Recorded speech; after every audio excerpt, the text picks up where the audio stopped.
আসসালামু আলাইকুম। এখন দেখবেন সংবাদ শিরোনাম। মার্কিন প্রেসিডেন্টের নজিরবিহীন সংবর্ধনা পেলেন সৌদি যুবরাজ। বিপুল সামরিক সহায়তায় সম্মত দুই দেশ। ইসরায়েলের সাথে সম্পর্ক স্বাভাবিক করতে আগ্রহী মোহাম্মদ বিন সালমান। আলোচিত খাশোগি হত্যাকাণ্ড সম্পর্কে কিছুই জানতেন না সৌদি যুবরাজ, দাবি ট্রাম্পের। মার্কিন প্রেসিডেন্টের মন্তব্যে ক্ষুব্ধ খাশোগির স্ত্রী। নাইজেরিয়ায় আবাসিক স্কুলে ঢুকে 25 ছাত্রীকে অপহরণ, ভাইস প্রিন্সিপালকে গুলি করে হত্যা করে বন্দুকধারীরা। নাটকীয়ভাবে বেঁচে ফিরেছেন এক শিক্ষার্থী।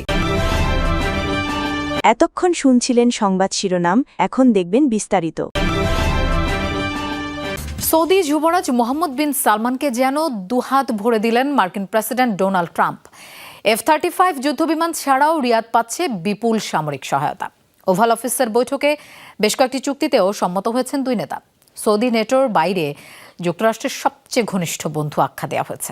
বিনিময়ে ইসরায়েলের সাথে সম্পর্ক স্বাভাবিকের চুক্তি আব্রাহাম অ্যাকর্ডে যোগ দেওয়ার বিষয়ে ইতিবাচক সাড়া দিয়েছেন সালমান।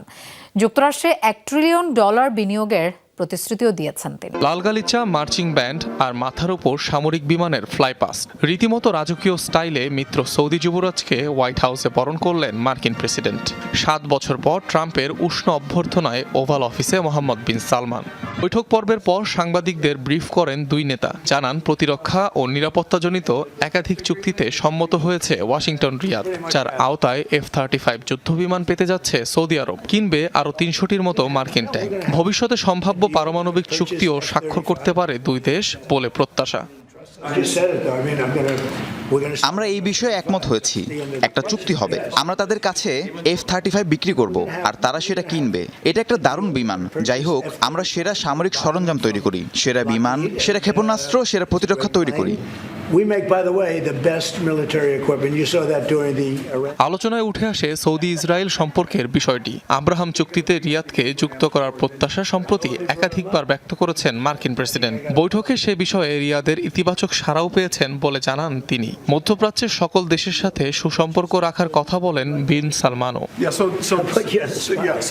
নিশ্চিতভাবেই আমরা বিশ্বাস করি মধ্যপ্রাচ্যের সকল দেশের সাথে সুসম্পর্ক থাকা ভালো এবং আমরা আব্রাহাম চুক্তির অংশ হতে চাই, কিন্তু এটাও নিশ্চিত করতে চাই যে দ্বিরাষ্ট্রভিত্তিক সমাধানের জন্য একটি স্পষ্ট পথ থাকুক। আমরা সে বিষয়ে কাজ করব। শুধু চুক্তিই নয়, সৌদি আরবকে ন্যাটো জোটের বাইরে সবচেয়ে ঘনিষ্ঠ মিত্র ঘোষণা করেন ট্রাম্প, যা এখন পর্যন্ত মাত্র 19টি দেশের ভাগ্যে জুটেছে। এদিকে গাজায় শান্তি প্রতিষ্ঠায় সম্ভাব্য পরিষদেও যুবরাজ সালমানকে যুক্ত করার কথা জানান তিনি। এত কিছুর বিনিময়ে যুক্তরাষ্ট্রে বিনিয়োগ বাড়ানোর প্রতিশ্রুতি দিয়েছে সৌদি আরব। $600 বিলিয়ন থেকে বাড়িয়ে $1 ট্রিলিয়ন উন্নীত করা হয়েছে বিনিয়োগের পরিমাণ। সৌদি যুবরাজ মোহাম্মদ বিন সালমানের পক্ষে সাফাই গেয়ে সমালোচনার জন্ম দিলেন মার্কিন প্রেসিডেন্ট ডোনাল্ড ট্রাম্প। দাবি করলেন আলোচিত সাংবাদিক জামাল খাশোগি হত্যাকাণ্ড নিয়ে কিছুই জানতেন না MBS। উল্টো সৌদি ক্রাউন প্রিন্সকে নিয়ে প্রশ্নকারী সাংবাদিককে তিরস্কার করেন ট্রাম্প। মার্কিন প্রেসিডেন্টের এমন পক্ষপাত দুষ্ট আচরণে ক্ষোভ ঝেড়েছেন নিহত খাশোগির স্ত্রী। 2018 সালের 2 অক্টোবর ব্যক্তিগত কিছু কাগজ সংগ্রহে তুরস্কের সৌদি কনসুলেটে প্রবেশ করেছিলেন জামাল খাশোগি। এরপর থেকেই লাপাত্তা সৌদি রাজপরিবারের কট্টর সমালোচক আলোচিত ওই সাংবাদিক। 3 সপ্তাহ পর জামাল খাশোগিকে হত্যা করা হয়েছে বলে স্বীকার করে সৌদি আরব। এরপর জল গড়ায় বহুদূর। তুরস্কের তদন্ত প্রতিবেদনে বলা হয় সৌদি রাজপরিবারের সদস্যরাই ছিলেন হত্যাকাণ্ডের মূলে। ওই বছরই মার্কিন গোয়েন্দা সংস্থা CIA এর তদন্তেও স্পষ্ট হয় বিষয়টি। তবে সে সময় যুবরাজ বিন সালমানের জড়িত থাকার বিষয়টি নাকচ করে দেন তৎকালীন মার্কিন প্রেসিডেন্ট ট্রাম্প। 2019 সালে CBS এর 60 মিনিটস অনুষ্ঠানে দেওয়া সাক্ষাৎকারে বিন সালমান দেশের নেতা হিসেবে খাশোগি হত্যার দায় মেনে নিয়েছিলেন, কিন্তু সরাসরি সম্পৃক্ততার কথা অস্বীকার করেছিলেন। 7 বছরে সেসব কথা যেন বেমালুম ভুলে গেছেন ট্রাম্প।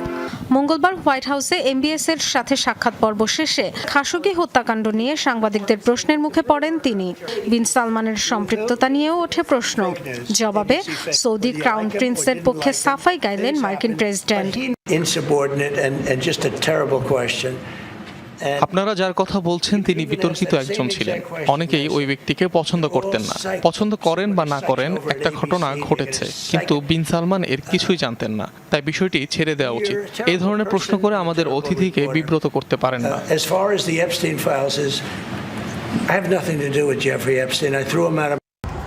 বিন সালমানের পক্ষে ট্রাম্পের এমন সাফাইয়ে চরম হতাশ ক্ষুব্ধ খাশোগির স্ত্রী হানান ইলাতার। অপরাধের পক্ষে তার ব্যাখ্যা আমাকে ব্যথিত করেছে। একজনকে অপহরণ, নির্যাতন করে হত্যা, মরদেহ গায়েব করে দেওয়ার মতো অপরাধের পক্ষে সাফাইয়ের কোনো সুযোগই নেই। তিনি বিতর্কিত কিংবা কেউ একজন তাকে পছন্দ করেন না, এগুলো নিরীহ একজনের প্রাণ কেড়ে নেওয়ার পক্ষে কোনো কারণ হতে পারে না।